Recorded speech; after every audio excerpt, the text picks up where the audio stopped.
For those of you that are online, thank you for joining us. Good morning. And I know we have turkey bingo at 10:30, so I will make sure that we will get done before then, because I know there's at least one person that's going to be there, but probably a couple more. So for those of you who don't know me, I'm Vicki Toki. I've been part of the PrayerLab team for quite some time now. And this topic was really interesting to me because when we get into the holidays, Thanksgiving and Christmas, there's a lot of times where there's just a lot of stress that's involved with planning and hosting and giving and things like that. And it can be challenging. And so it was just a question I had in my head around how can we be grateful when things are challenging and when things are difficult. And so I had done some research online, which I normally do when I prepare for one of our sessions, and I found quite a bit of content. And there was one, though, in particular that I'm going to read some of what I found. It was written by a gentleman by the name of Robert Evans. He is a PhD in psychology, and he also is a leading scientific expert on gratitude. And he wrote a book called Gratitude Works, a 21-day program for creating emotional prosperity. I've not read the book, but that's what this essay is adapted from. So it's easy to feel grateful when life is good, yet when disaster strikes, being grateful may not be so easy. It's vital to make a distinction between feeling grateful and being grateful. We don't have total control over our emotions. We can't easily will ourselves to feel grateful, less depressed, or happy.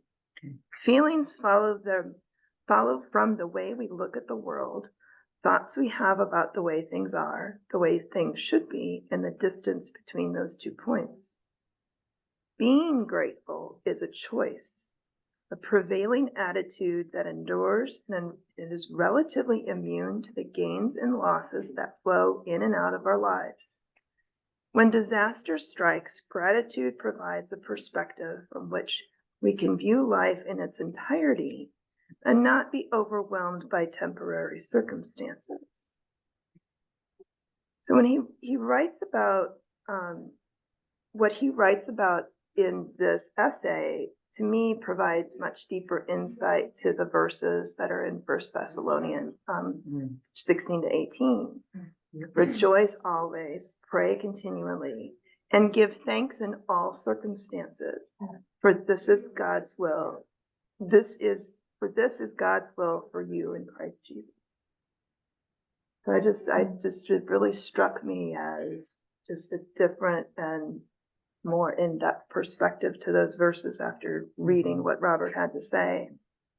And then he went on and talked about our national holiday of gratitude, Thanksgiving, was born and grew out of hard times.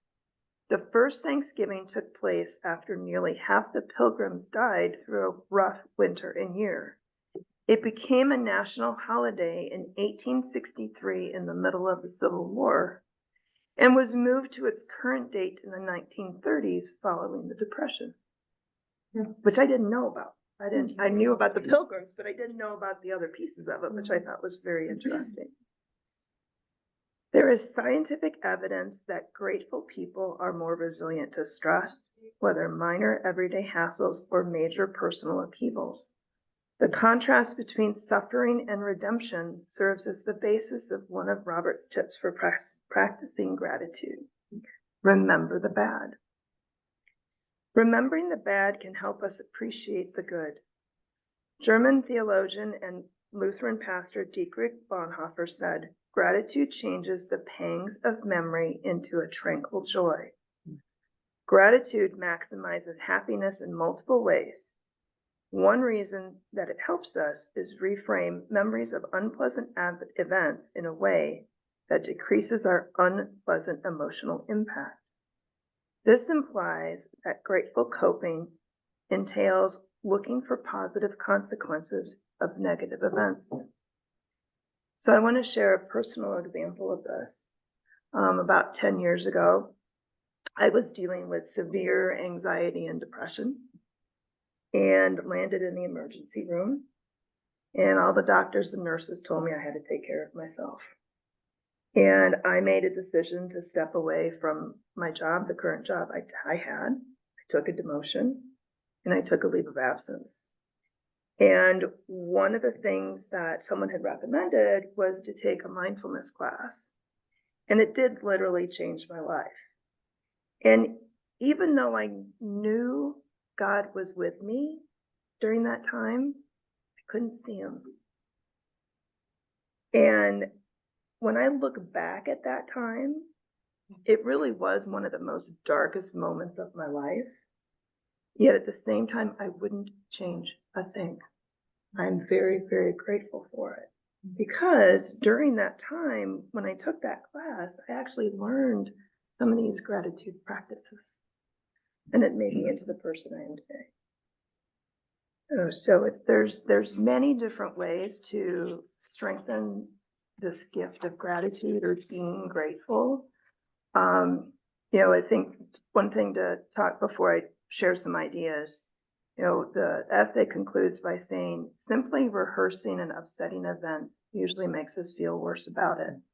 Emotional venting without accompanying insight does not produce change. No amount of writing about the event will help unless you are able to take a fresh, redemptive perspective on it. And that just really resonated with me as I was reading this. And so going into different ways of how to strengthen that gratitude muscle to be grateful. There's many different ways. One thing that I try to do before I go to sleep, and I actually incorporate it into my prayers, is to think of 3 things that I'm grateful for in that day. Others they are very, they keep a gratitude journal and write in that every single day. I'm not quite as disciplined, but I can think of 3 things and put it in my prayers. This one I want to try. I've not tried this one before. A complaint detox day. Tell me more. Yeah. Pick a day every month and don't complain for the entire day. Oh. And I thought, so I thought that was very interesting. Notice the little things that bring you joy. Be in nature. Explore creativity, doing different things that you maybe not explore other times. And then last and definitely not least is pray continually, including praying for your enemies or those that you don't get along with. And so one of the things that also made me think of this topic was after the election. And you may be not happy with the results of the election, or you may not be maybe you're happy with the results, but maybe you're not so happy with some of the selections that are occurring right now for the cabinet. Whatever that is, praying for those that will be in leadership of our country to help reduce the division that's occurring, I think is very, very powerful and allows for that gratitude to continue in all of us. So I'm going to pause there. I would love to get your thoughts, feedback, questions, what resonated with you. While you were talking, I was like, I did an interview with a police officer, and he talked about during COVID and the George Floyd stuff, just how hard his job was, and he was really not doing well, and he started gratitude journaling and did it every night, and he talked about just how transformative it was for him, which I just love, because it's this big tough police officer guy who's doing the gratitude journal, and it, sometimes we think that something like that is I don't know, we just don't, we ascribe it to a certain gender type of person, and I loved how honest he was just about how transformative it was. With all the stuff he was, he talked about as a police officer, I'm usually dealing with people on the worst day of their life. Sure. Yeah, absolutely. Everyone I encounter, it's things are not going well, like, that is a very tough place to operate as your standard. Yep. Yeah. And these things, just to add on to what you're talking about, these things are, not every one of them will work for everybody. It's trying to find the thing that works for you to help create that being grateful. You're absolutely right. And you sparked another idea that I didn't have on my list and I should have had it, is to tell people what you're grateful for about them. And just and it could be just as simple as thank you for being you, or you could even describe it in more detail. So thank you for bringing that up. But it's a choice to be grateful. And I go back to the Bible verse. It's like that's exactly what it's saying, is to make that choice and be grateful. Like faith. Exactly. Yes. I know there was so when I did my CPE, which is like your clinical pastoral education kind of internship as a chaplain, 95% of them happened in a medical setting, and I was in like a social ministry setting. So I worked in like a residential children's home for kids with behavioral issues, which was a very difficult, there was a lot of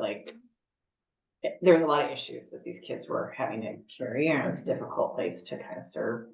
And I had this like basement office with no windows, and I ended up making myself this little like poster that was like micro gratitudes, right? Like it doesn't have to be like, my life is so great. It'd be like, I love the like steam coming off of like a fresh cup of tea. There's something magical about that, right? So it was the full list of these like little micro gratitudes that I just like, because I had nothing else to look at, it was just like on the wall in front of me, just to remind me, and I would add things to it, as I did sort of office work, because it was like, it was good to remind myself that there are these little sparks of joy, even if it's very cloudy. That was a really good practice for me. And it was fun that it was like never done. Sure. Yeah. I continued to come up with things to add. Very cool. Oh. All right. Any comments on the line or questions or thoughts?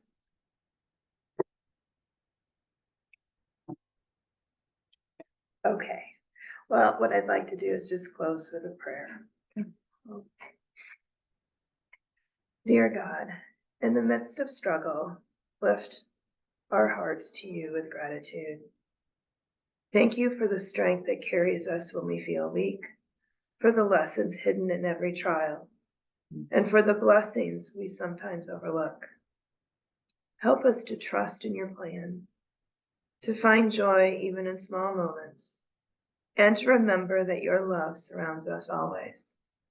May our faith grow stronger in the storm, and may our hearts remain thankful for your unending grace. Amen.